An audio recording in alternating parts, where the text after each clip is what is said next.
महाराज जी, जब इंसान का जन्म होता है उसी समय तय हो जाता है कि कब ये व्यक्ति अच्छे कर्म करेगा, कब बुरे। नहीं क्या नहीं नाम नहीं जब नहीं नहीं, गलत गलत गलत गलत। तुम्हारा गलत चिंतन है। मनुष्य जब जन्म लेता है उसके पहले दो कर्मों से उसके शरीर की रचना होती है, पाप कर्म और पुण्य कर्म से। कई बार एकांतिक में बताया है, केवल पाप कर्म से यातना देह मिलता है जो नरक में मिलता है, नरक लोक में। केवल पुण्य कर्म से देव शरीर मिलता है जो स्वर्ग लोक में है। पाप और पुण्य दोनों को मिश्रित करके मनुष्य लोक में जन्म मिलता है। उसका परिणाम होता है समय पर सुख मिलना या दुख मिलना। समय समय पर सुख दुख अनचाहे ढंग से वो अपने आप आएगा। अब पाप कर्म करना और पुण्य कर्म करना, इसकी छूट है तुम्हारे ऊपर। अब तुम प्रारब्ध से प्रेरित होकर पाप कर्म नहीं करोगे, वासना से प्रेरित होकर पाप कर्म करोगे। अब चाहे उपासना कर लो, चाहे वासना से प्रेरित होकर पाप कर्म कर लो, ये तुम्हारे को छूट दी गई है। लेकिन इस शरीर की रचना दो कर्मों से हुई है, उसका भोग पूरे जीवन भोगना पड़ेगा।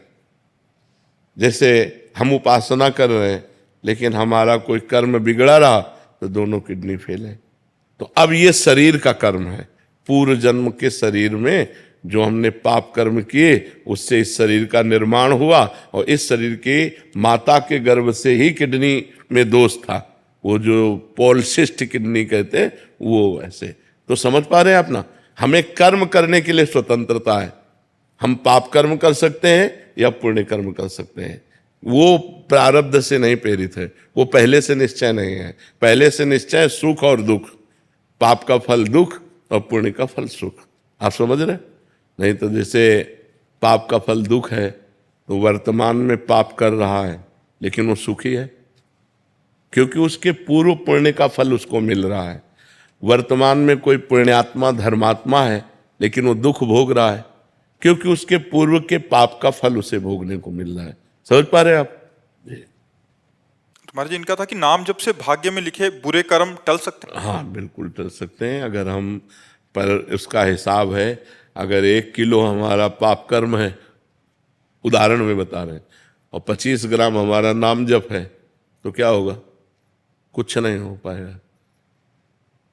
जब 1 किलो के ऊपर नाम जप पहुंचे तब 1 किलो को रद्द करेगा। तो ऐसे अनंत जन्मों के हमारे पाप हैं, तो हमें डट के नाम जप करना चाहिए। जितना हम नाम जप करेंगे उतने हमारे पाप क्षीण होते जाएंगे और हमारे अंदर प्रसन्नता, आनंद, सुख ऐसी वृद्धि होती जाएगी। समझ पा रहे आप?